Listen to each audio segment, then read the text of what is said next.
This Week in Microbiology is brought to you by the American Society for Microbiology at asm.org/TWiM.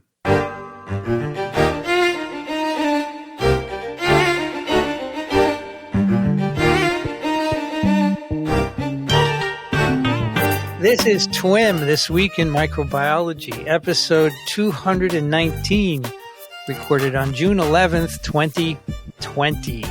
I'm Vincent Racaniello, and you're listening to the podcast that explores unseen life on Earth. Joining me today from Small Things Considered, Elio Schaechter. Well, hello there. How are you? Pretty well, and you? Fantastic. Well, it's a little bit of an exaggeration given the circumstances. But you but sound I'm doing okay. I'm doing fine. Sound healthy. Very good. Also joining us from Ann Arbor, Michigan, Michele Swanson. Hello, nice to hear your voices. And from Charleston, South Carolina, Michael Schmidt. Hello, everyone. How's everything? Everybody well? Everybody's, well, at least I am. On my feet. So am I. We're all good. Elio, I wanted to tell you about mushrooms. Yeah? So our younger son, 22, he's gotten interested in mushrooms. He's home. Hey, right? Good man. He goes out every day. He collects some. He brings them in, and he identifies them. He does. He says if you take the spores out, you can more easily identify them. So he puts them with the head down, and the spores fall out, and he looks them up. And he has all these bottles of different mushrooms that he's collected. I thought you would like that. Are they dry? He dries them. Yeah, he dries them to weigh them, and I don't know why he's doing that, but he knows. He's a good man. He's a good man. Tell him I totally approve of his endeavors. The other night, and share Elio's book with him. Oh, I will. That's a great idea. The other night I was walking the dogs, and he said, right there, that is a mildly poisonous mushroom.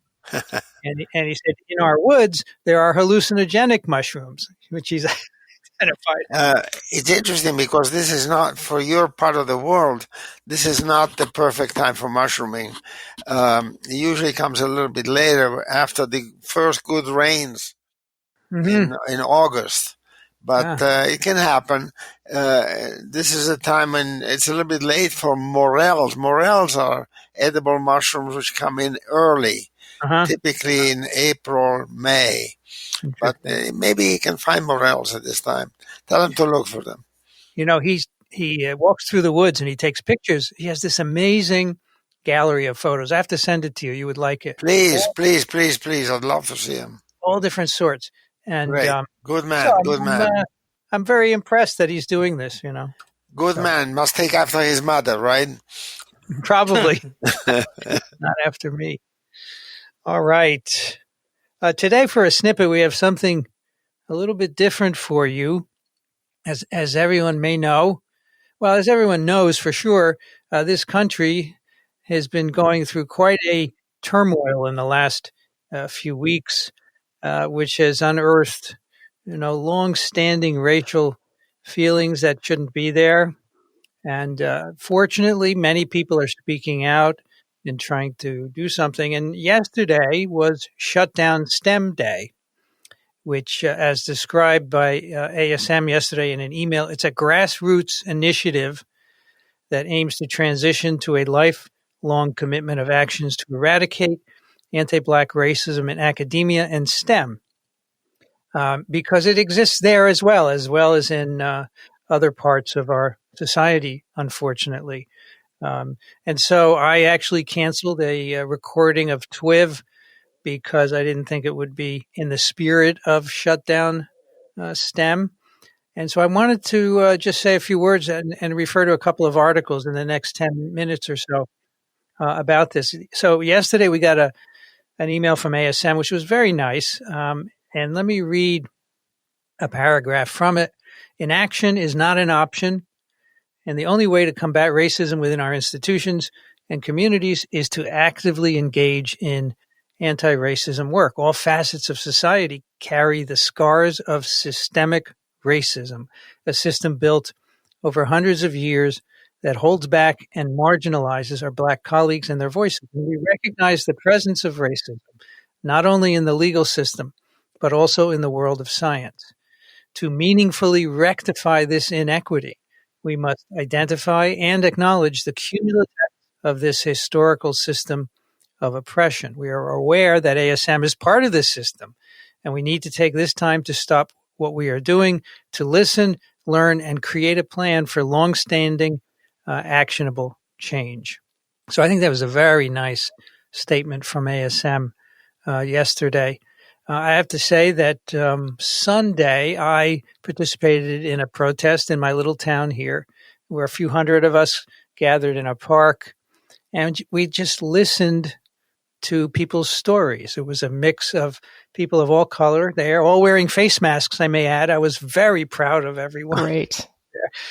And people told their stories. I remember the first person to get up, an 85-year-old Black woman. And she was so eloquent in saying, I've lived in this town for many years. I've seen a lot of bad things, but I've seen a lot of good things too. And talking about it is the way to make everyone understand what the problem is. Anyway, it was just great. And we have it in academics and science, unfortunately, as well. We are not insulated from it, as the email from ASM points out. I want to, yes, go ahead, Elio. Michele sent around a very interesting article that said something that wasn't all that obvious to me, namely that the pool of graduate school applicants among minorities is actually quite high and not unreasonable. What is unreasonable is the number of hires on faculty levels. Yes. In other words, it's not like the pipeline is dry. Au contraire, there's a lot of people in the pipeline that just don't get jobs. Absolutely. And I think that's been my experience, actually. I wonder if it's been your experience as well.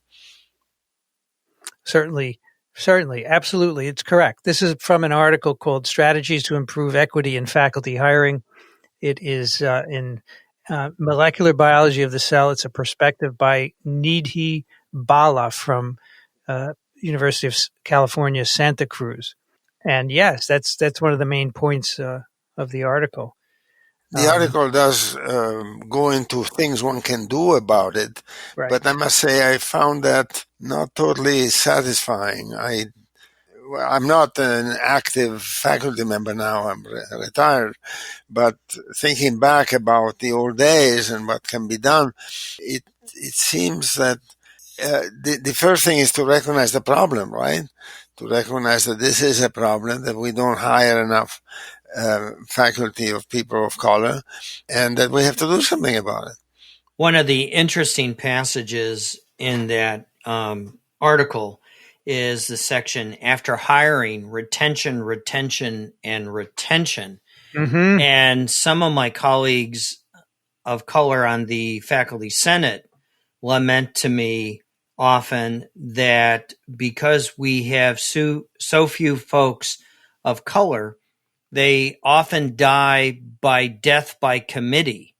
They're assigned to every committee so they can fulfill their diversity quotient.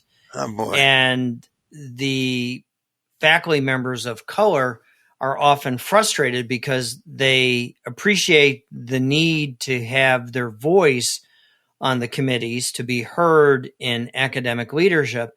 But at the same time, the standards that they're held to for retention and promotion are the same ones they held everyone else to. And let's face it, there is still only 24 hours in the day, and you're not supposed to be working for all of them. That's a good point. And it may not be valued. It's certainly, that type of service is certainly not valued to the same degree that, publications and grant dollars are brought in. Absolutely. Mm-hmm. And the other scary thing is oftentimes I had a conversation last week with one individual, and they were lamenting on how they're being pressured to join those committees. And, I could only offer your best defense is is to say no. And, you pick the committees where you think you can do the most good. And at the end of the day, you have to worry about what really matters to the promotions. And as Michele articulated, it's really your papers, your science, and how well you have been able to secure extramural funding. Unfortunately, I think a lot of individuals don't want to say no because they feel it'll impact their ability to get tenured, for example, right? Yes, absolutely. And that's part of the challenge. And I think that as Vincent starts to describe this snippet, that's one of the most powerful messages. It is the work of those of us in the majority, in the positions of power, to rectify this problem. It is not the job of our underrepresented and Black colleagues. Absolutely. In fact, that was a message I heard at this protest I went to. Person after person got up and said, "We do not have to teach you that racism exists and why. Yep. You have to find out on your own." Yep. Right. And frankly, I'm tired of telling this story. Why don't people know this? Why can't they see it? Indeed, I agree. Anyway, I highly recommend this article. I'm pretty sure you can get it online. We'll put a link in the show notes. But let me just review what it says. It starts by saying biomedical faculty, universities, research institutions, medical schools are overwhelmingly white and male. In contrast, the trainee population is far more diverse. And this is what Elio said earlier. And we have the numbers that show this. It's quite clear. And another interesting statistics is that Black trainees who have been awarded an NIH K-99 grant. So a K-99 is a kind of NIH award, which is meant to be an early career, a transition award into a research type grant. It's supposed to be and quite prestigious, I would say. Yep. And an indicator of future success. However, yes. Black trainees who have K-99s are the only demographic to show a disparity in the next phase of research funding. And so that just emphasizes the problem here. And so the article does a good job at talking about the problem. And then it says here that my article is based on some practices we've put in place to try and remedy this problem. It's not perfect, but it's a place to start. And so then the first section is called Why Equity? And her main point here is that people deserve the opportunity to be faculty, just like white and male counterparts. They deserve the opportunity. Don't look fairness. At it as equity, right? Let me make a point that just occurred to me. The situation is not unlike what happened, let's say, 20, 30 years ago with regard to women. There were a lot of women graduate students and very few women faculty. This changed. So how did that change? What are the dynamics that made that work, assuming that it's working? So I think one can take, there's a historical precedent here that may be useful. Well, I don't know what Michele thinks, but I don't think we're anywhere near equity in female faculty either, right? No, I didn't say that, but at least it's better. That's where you are. And I think that there are very clear models. It's just we need to see commitment and people not just talking the talk, but walking the walk. Right. Those of us who are on study sections, who are editors for journals, that are on search committees for faculty, and that have positions of authority need to speak up and do the work. So the author points out that, all right, she made this point that these individuals, underrepresented minorities, deserve the opportunity. But furthermore, given the emphasis we place on mentors, undergraduates and trainees deserve to see, interact with, and be taught by leaders who look like them, and they will be their role models. And she makes this quote, it's called, "They cannot be what they cannot see." That's another great reason. If you want to train underrepresented minorities, give them role models to train them who look like them. I think that's a really good point. Absolutely. So what can you do? So she goes through a series of points. When you're looking for faculty, advertising is the first step. at which you can say, this is what we want. We are committed to diversity. Where you place ad matters. If you just put an ad in Science and then rely on all your friends to send you candidates, you're not going to get any diversity. And likewise, the chairs who are, in the departments have to reach out to institutions that may have individuals who fulfill these criteria and who want to apply for jobs. So it takes extra work than just sitting back and watching, the candidates come in. Yep. And she also makes a big point about, redefining excellence and merit. We have this vague notion. She writes, as a result, our criteria for evaluating faculty candidates can seem vague and absent of concrete examples because there's a sense that we know quality when we see it, but we can't really define it. And she said, flawed. This is flawed. And so what we end up doing is we say, okay, where has the candidate trained? Where have they published? And that's about it. And that's not enough. A tool that we've been taught here at University of Michigan, where we've had a large diversity, equity, and inclusion effort for several years run by our president, is that you don't rank faculty candidates, top to bottom. Instead, before you even start the search, you agree as a faculty, as a department, as a committee, what are the traits that we value as colleagues. And it's not just one thing, but it's, teaching, service, research, of course, but also, leadership, contributing to the next generation, et cetera. And then you score each applicant on all 5 criteria and then make a decision. So it forces the conversation, and you're much more deliberate and intentional about what your values are as a department and institution. Yeah. I mean, I know far too many departments who solely base hiring on whether you have a cell science or nature paper. Right. Mm-hmm. This is absolutely obscene, in my view. It's a situation that has been really developed by the journals themselves, who are trying to make money, but also we've driven it. It's our fault. Oh, yeah. Because it's a shortcut. It's a shortcut. You don't have to do the hard work to actually study the papers and understand the field. No, but what you've suggested is work, but it makes sense.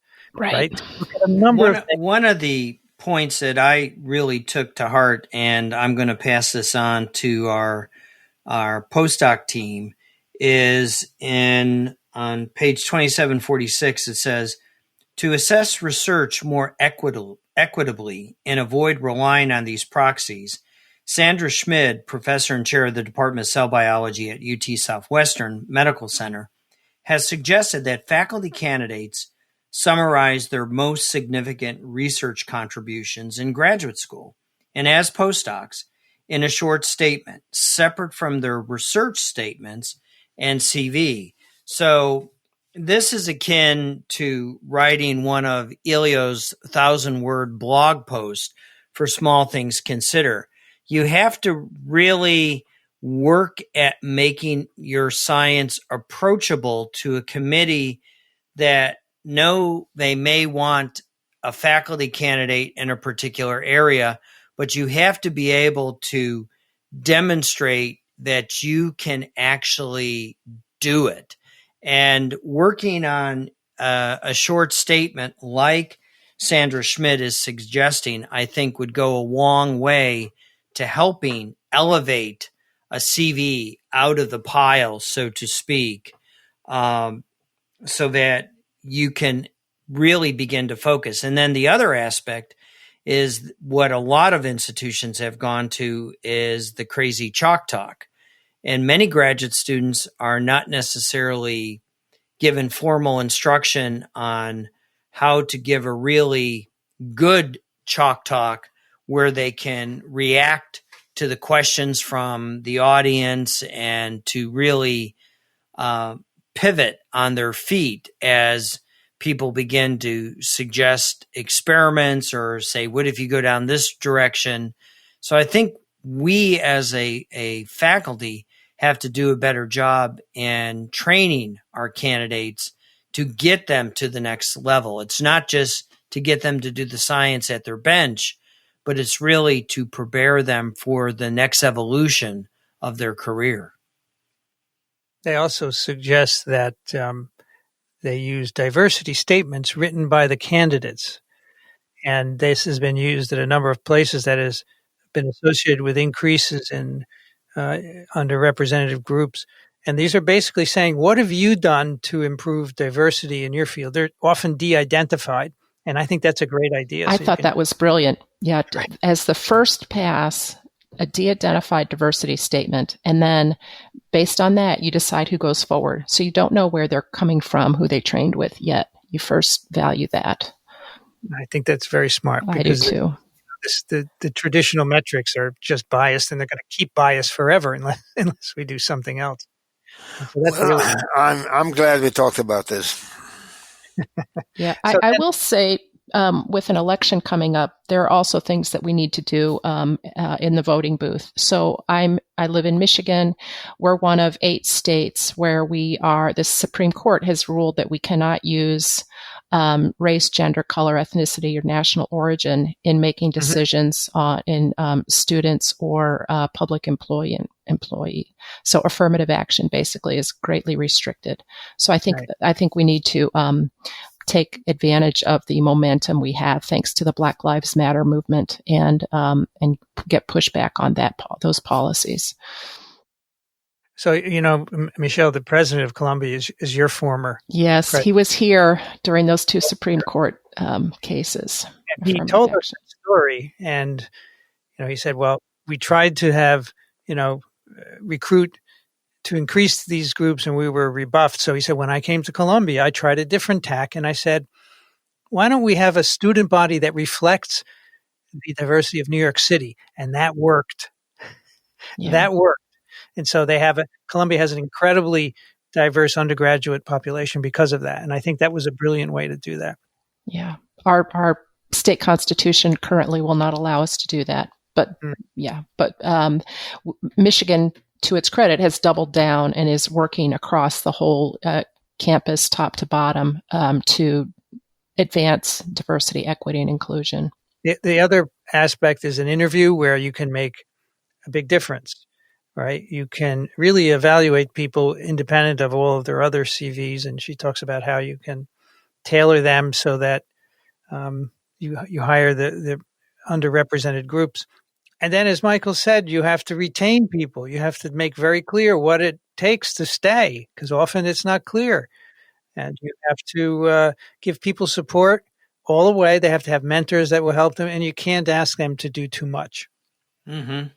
And finally, she suggests you do cluster hiring, where you hire a number of individuals at once and also do junior and senior hires, all with this idea of boosting underrepresented minorities. So it's an interesting collection of ideas, strategies to improve equity in faculty hiring. The only thing I have to say in closing is that, we can't forget about this once this moment passes, right? Right. Because it will go back to the same old. So we really need to take this momentum and move it forward. I'm hoping we can do that. So you always have to think about it. You always have to remind people. And as they said at the protest I went to, call up your senator, your representative, whatever, on a weekly basis and say, what are you doing about this? And we have to do the same in academics. All right. I'd like to add the author's Twitter handle also. This is Nidhi Bala, who's, as we said, at UC Santa Cruz. She has posted really some great resources that I've looked to over the last couple of weeks. So thank you for that, and we'll post her Twitter handle. Okay, thank you. All right, Michael, it's all your turn now. All right, so now we're going to do a little bit of microbiology. Today, we're going to discuss a paper that appeared in the June issue of Antimicrobial Agents and Chemotherapy by Brown, Kwasinski, Kurz, Shabande, Todd, Check, and Horswell, where they are in the Department of Immunology and Micro at the University of Colorado School of Medicine in Aurora, the Department of Biochemistry and Chemistry at the University of North Carolina, Greensboro, and the VA in Eastern Colorado's healthcare system, also in Aurora, Colorado. And the title of the paper is a novel peptide from a commensal, Staphylococcus simulans, blocks methicillin-resistant Staphylococcus aureus quorum sensing and protects host skin from damage.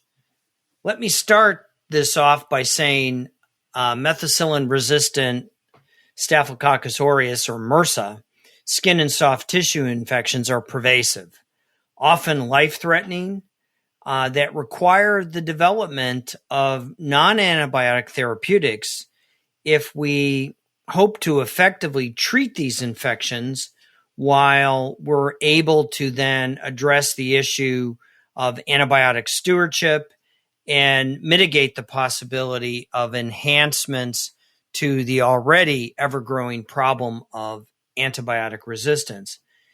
In this paper, the authors were able to show that a novel auto-inducing peptide produced by this normal but rare commensal of humans and livestock effectively inhibited the quorum-sensing accessory gene regulator system, commonly abbreviated as the AGR system, in MRSA. And for background reading on the AGR system, I'll put 2 open access references into the show notes for your consideration and review. And they're really a nice approach to acquainting you with AGR, its importance in Staphylococcus aureus virulence and all sorts of staphylococcal biology. So we're now going to walk you through how they demonstrated the claims of their title, that this small auto-inducing peptide, it's a peptide of 9 or 10 amino acids, inhibits a major virulence system in MRSA, first in vitro, and then they beautifully demonstrate that this small peptide is able to reduce MRSA-influenced derm necrosis in an acute skin infection model in mice, and then protects the outermost skin barrier from damage in MRSA-induced epicutaneous dermatitis model. The authors, I think, leave us with a great deal of hope in that in their final experiment, they demonstrate that this peptide, produced by this minor commensal that lives on our skin and often livestock, was able to inhibit all the classes of the MRSA accessory gene regulator system at a nanomolar level. That's just phenomenal. So you can well imagine how we might be able to develop creams, ointments that we could apply topically once MRSA has established itself on a bed sore or one of these other chronic wounds that many people develop as a consequence of their existing comorbidities. And taken collectively, I'll submit that there may be hope in our ability to control a very versatile and formidable pathogen from doing harm, which is after all the point of antimicrobial therapy. You know, if you think about antibiotics as the equivalent of nuclear weapons, we only want to use them when they're truly needed. And for nukes, that's when a killer asteroid is homing in on Earth. And similarly, we shouldn't be using antimicrobials in a glib and cavalier manner. We don't need to really kill the MRSA on the skin. We just need to tell it to leave the skin alone, for goodness sake. And here, I think the authors beautifully demonstrate it's through this production of a very potent, at a nanomolar potency, this anti-MRSA quorum sensing molecule that is preventing MRSA from misbehaving. So to begin their story, the majority of clinical microbiologists are already well aware that the human race has an abundance of commensal coag-negative staphylococci on our healthy skin. If you will, it's our first layer of protective clothing.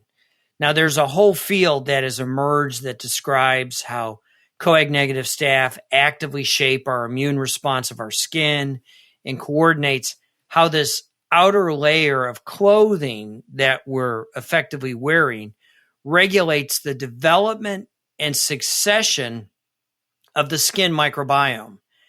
And I like to think of the coag-negative staph as a plaid coat or a plaid shirt that is effectively facilitating our ability to resist colonization or infection by opportunistic pathogens like MRSA. Michael, yes. In this age where we're washing our hands for 20 seconds, multiple times a day, should we wash our hands but shower less frequently and not get rid of those good coag-negative staph? Oh, that's a paper unto itself, Michele. There are ammonia oxidizers out there that many people are arguing that are important for skin tone and a good, healthy skin microbiome. And perhaps on a future TWiM, we might address that very issue. But for the most part, to answer your question directly about is washing our hands going to actually denude us of our coag-negative staph, the answer is no. We're going to shave some of them off like every male does when they shave themselves every morning. They shave off that top layer of hair follicle, but there's still many layers deep. And in fact, if you looked at the last figure of the paper, they show that the skin is multi-layered. It's just not one layer of cells that the staphylococci are affiliated with. It's often many layers deep. So I'd like to spend like 2 seconds describing this whole quorum sensing concept, because I think if you understand the genetic circuit that they're effectively going to be probing, you'll have a better understanding of how this 9 to 10 amino acid peptide is actually doing what it's doing. And many of you are familiar with the concept of quorum sensing that Barbara Glusky and Pete Greenberg developed in the 80s and 90s, and then it was made much more popular in its general press by Bonnie Basler. And that's in microbes like Vibrio fischeri, where they use a small molecule like a homoserine lactone to effectively serve to activate a particular operon. And gram-positives... to count how many members are around them. Yes. Whether they're by themselves or with a group. Yes. I should also say that this is one of the great moments where a paradigm shift happened, namely the idea that bacteria are capable of social communication. Yeah, working together. This is really one of the important events in our field in the last 20 years. And so I agree. They really talk to each other. And it's recall that this autoinducer, in the case of the gram-positives, it's these small peptides. And in the case of the gram-negatives, it's things like homoserine lactones, is similar to a public good. The bacterium sends this molecule out into the environment, which is effectively announcing the presence of the individual, saying to all the molecular circuits out there that will listen. And the molecular circuits are either in other bacteria or they could be in us. And what the circuits are listening for is the statement from that molecule that is effectively reporting, we are here, which in turn, depending upon the concentration gradient that is achieved, which, as Michele was saying, is dependent upon the number of microbes that are sending this public good out. So it's related to population density, hence the term a quorum factor. And the regulatory circuit that is being controlled by the autoinducer can simply turn genes on or off. And in many cases, the genes turned on or off happen to regulate the pathology that the host is having to cope with. The microbe is causing a behavioral change as a consequence of the signaling. So within each month, there is increasing evidence to suggest that these coag-negative staph do not passively reside on our skin like a plaid shirt, but rather actively participate in the shaping of the composition of the other microbial inhabitants and in priming the cutaneous immune response against foreign insult or injury. And I think for future TWiM, we need to address the immune response, akin to what Michele was getting, should we shower? Or as some of you may recall from our discussions of the gut microbiome, the concept of colonization resistance. Think traveler's diarrhea.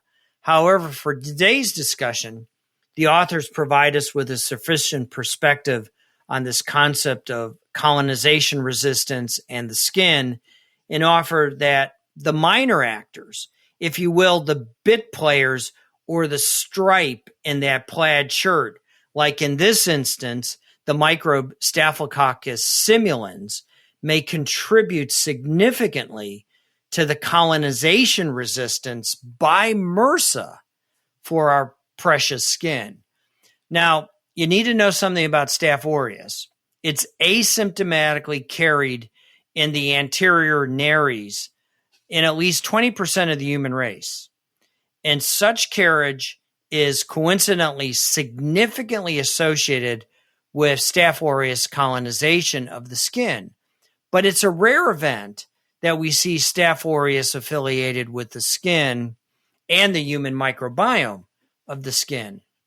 So let's just recircle back. The molecular circuit of Staph aureus that this novel peptide is going to interact with is described as the AGR system. And the protein that the quorum molecule is going to interact with, in this case, in the staph, it's a peptide. In the gram-negatives, it's a homoserine lactone. It's going to interact with a membrane-bound protein. And the example here, the protein's name is AGRC, which is a histidine kinase sensor protein. And when the autoinducer binds to it, it undergoes a conformational shift, which then transfers a phosphate molecule from that protein to an inactive protein molecule that once it becomes phosphorylated, it becomes an active transcription factor that then goes out and seeks out a promoter and either turns it on or turns it off. And once this is all dependent upon once the autoinducer achieves this critical level or the quorum level. And you can really relate to this from your biochemistry class. Remember, there's always a K on and a K off. And oftentimes the K off is much greater until the concentration levels reach a critical threshold.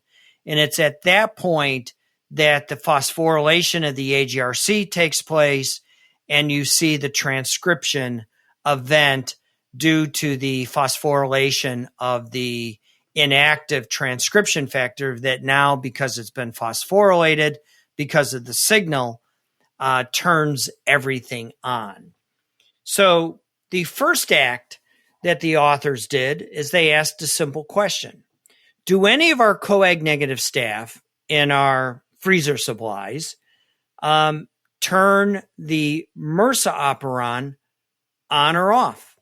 So as you can well imagine, what they did is they stuck a reporter cassette downstream of where the AGRA or the transcriptional activator would either turn it on or turn it off.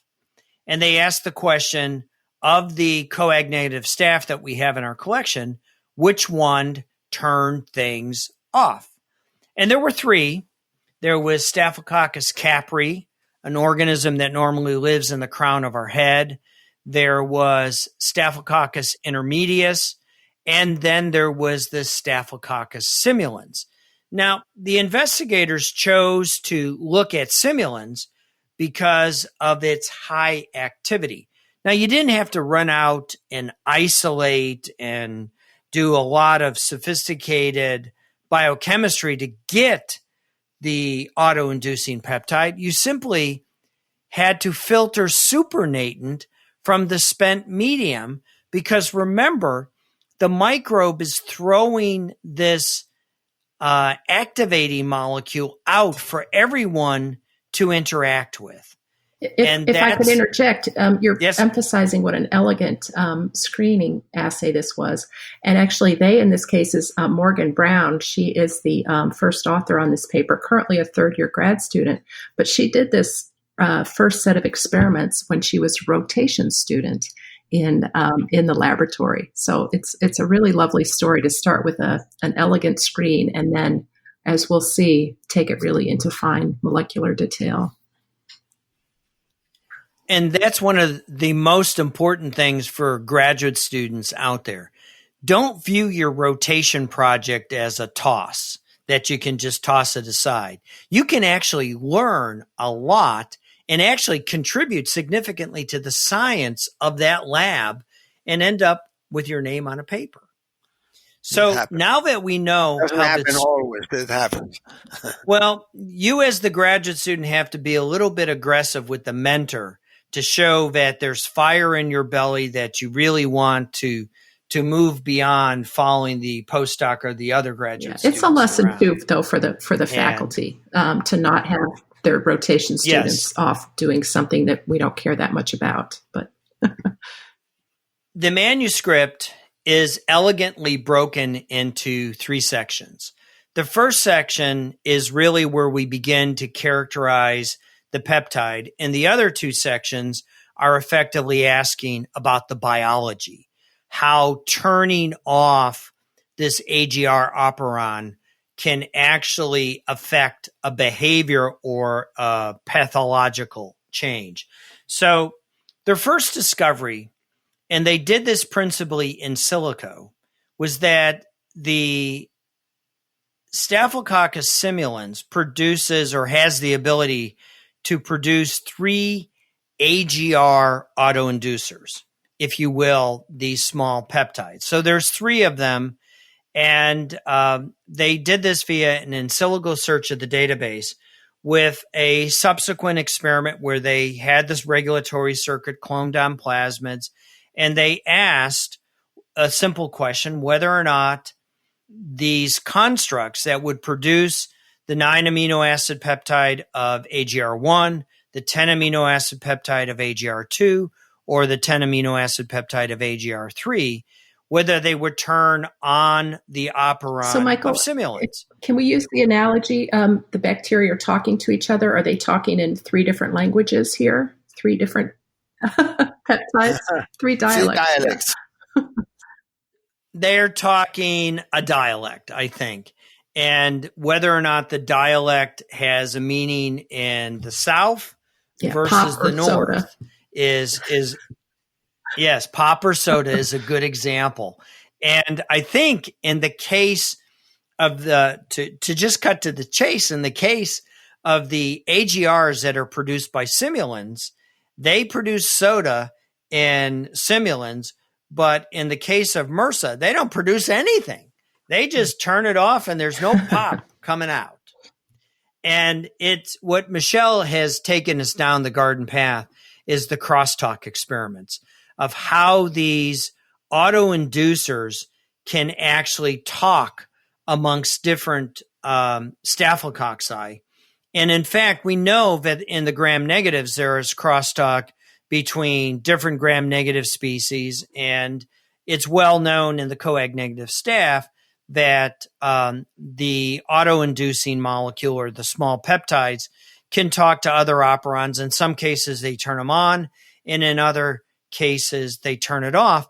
And this is why it was so important that they had this reporter cassette, and why I went through explaining how the reporter cassette was constructed. But the beauty of this is they don't have to do a lot of purification, because the plasmid produces the autoinducer, which they just harvest from the spent medium.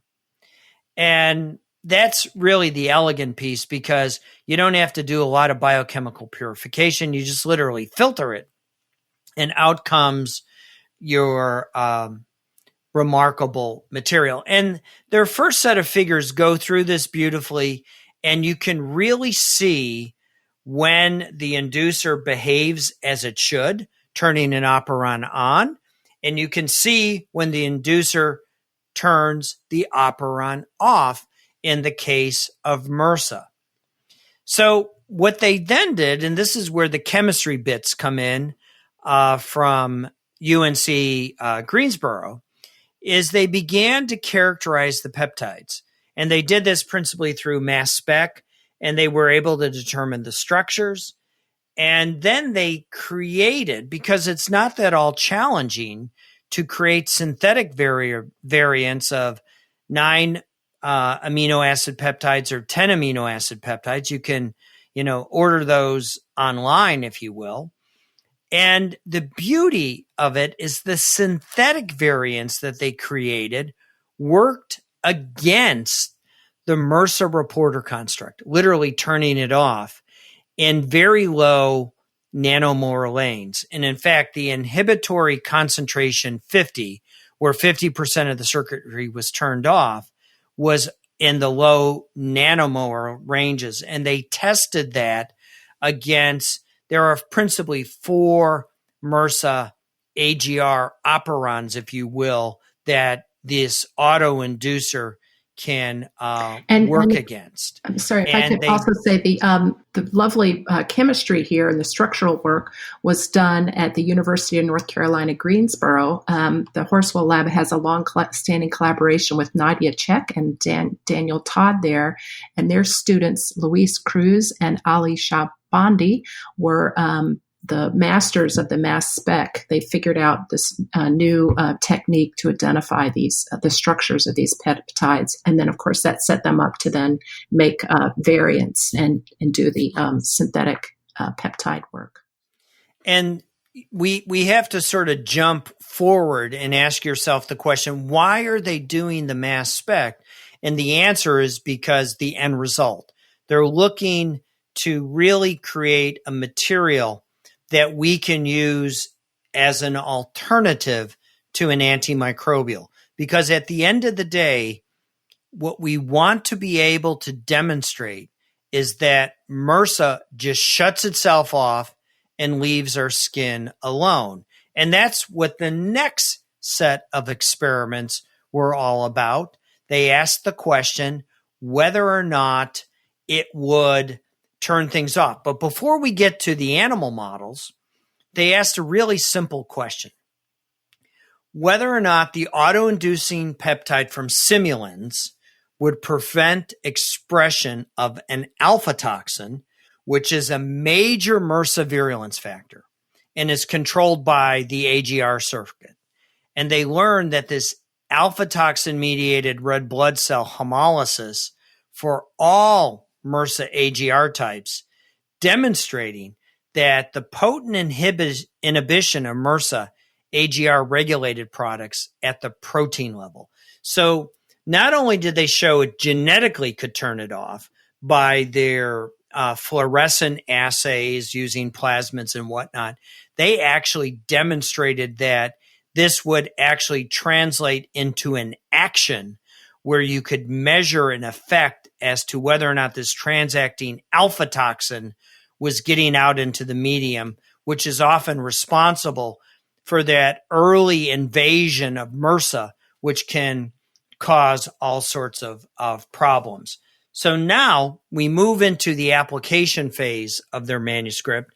And here the question is whether simulins competition, so what the simulins autoinducer is doing is competing, and whether or not it might compete effectively in a MRSA-associated derm necrosis model in vivo, that is literally in the animal, whereas it was well established that you need expression from the AGR operon in MRSA for the expression of the circuit to invoke the necrotic skin injury. So they hypothesize that the presence of simulins could attenuate MRSA skin injury.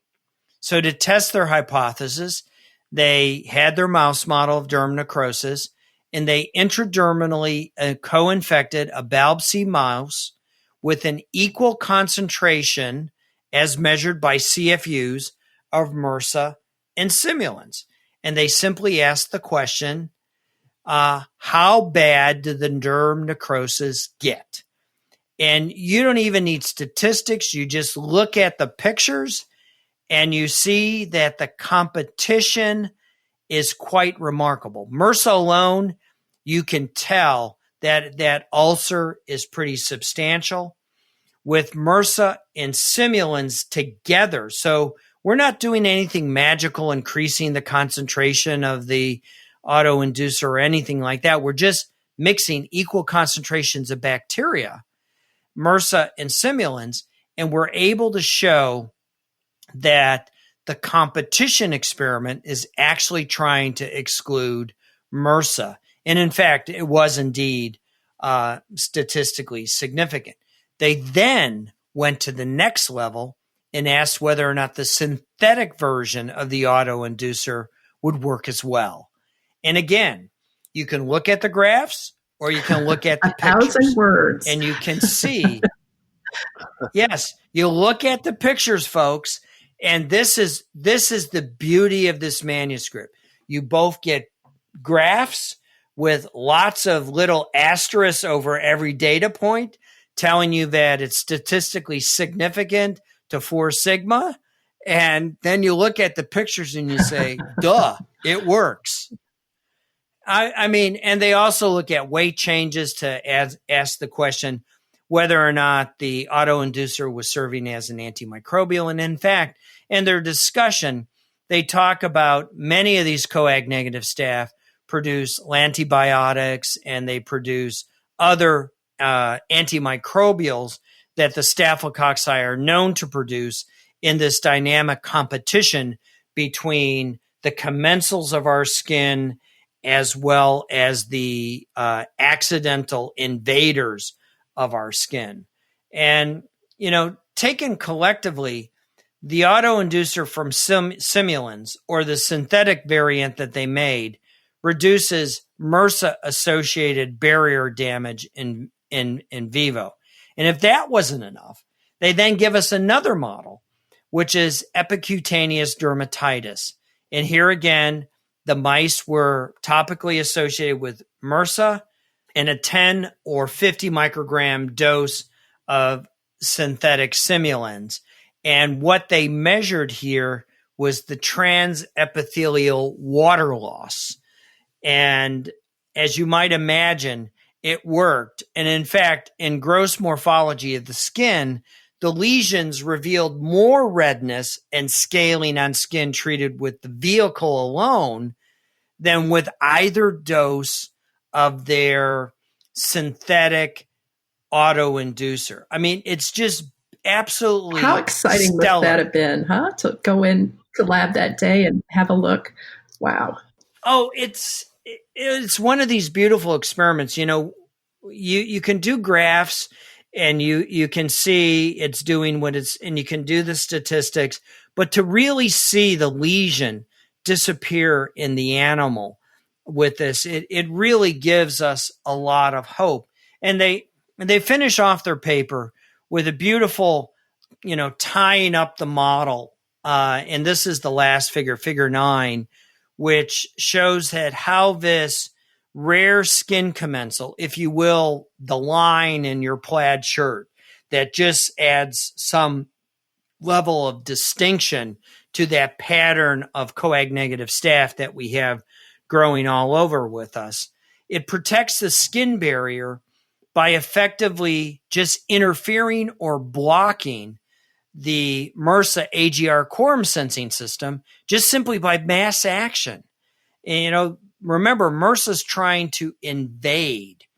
And the fact that it had a down-regulatory effect, it had profound anti-virulence effect in murine models of both dermonecrosis and epicutaneous barrier injury, which is often the first step in the process of necrotizing fasciitis or one of those other so deadly skin and soft tissue injuries that folks are often plagued with.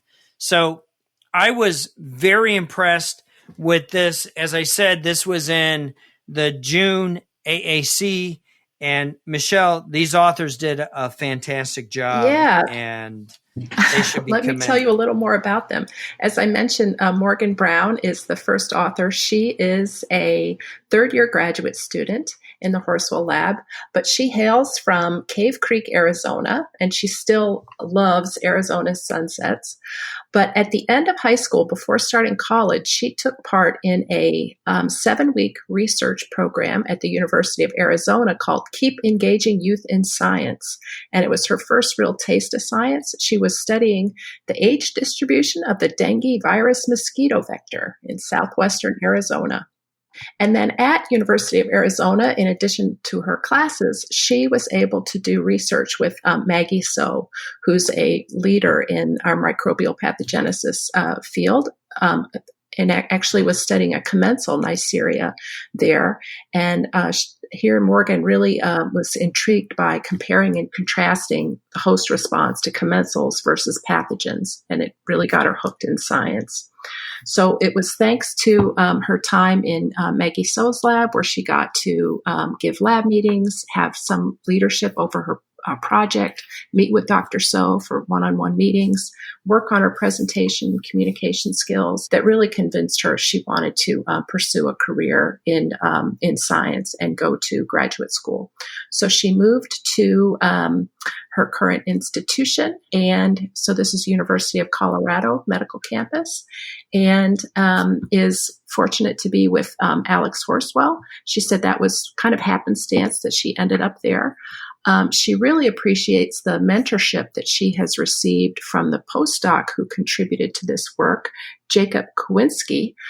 She says that he is a great friend and colleague, and he's always encouraging her to ask new questions, try new things. So as we were talking in the snippet, she's fortunate to have a role model in Jacob. She says it's a great group there in the Horswell Lab. There's a group of 10 very active people. They like to hang out, drink coffee. Sometimes they go out socially. And she really wants to commit to a research career and be an independent scientist herself. She's had some great opportunities already, has presented her work at posters at International Meeting on Gram-Positive Pathogens. She's also been to the Gordon Conference on Bacterial Adhesion and Signal Transduction. So I think we can agree she's well on her way. She's also married. They have a cat and a dog, and they love to go hiking and camping and climbing in Colorado. And this summer, they're planning to hike a bunch of the 13,000-foot peaks that they have available. She does have some advice for junior colleagues, and that is keep some space open in your life for serendipity, because some of the best parts of her career, scientific career so far, have been serendipitous. You can't plan everything or control for everything, although scientists might want to have controls for everything. But she said, keep your eyes open and don't feel like you have to plan everything. Keep your eyes and ears open and be ready to embrace the unexpected. Yeah. Wonderful. Thanks, Michele. Michael, question. Do they foresee the peptide of some therapeutic use at some point?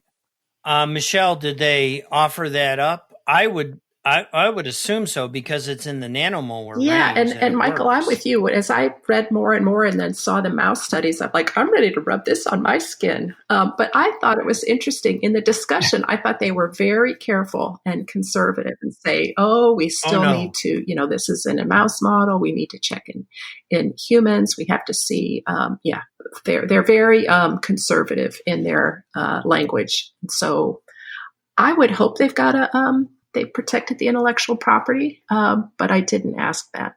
Yeah. And if this were COVID, it'd be in clinical trials already. Yeah. Sure. You bet. Put it on your skin. Barrier, right? No, you don't have, it's not taken, injected or by mouth. Right. It's on the skin. It's topically. Mm-hmm. It's topical. Yeah.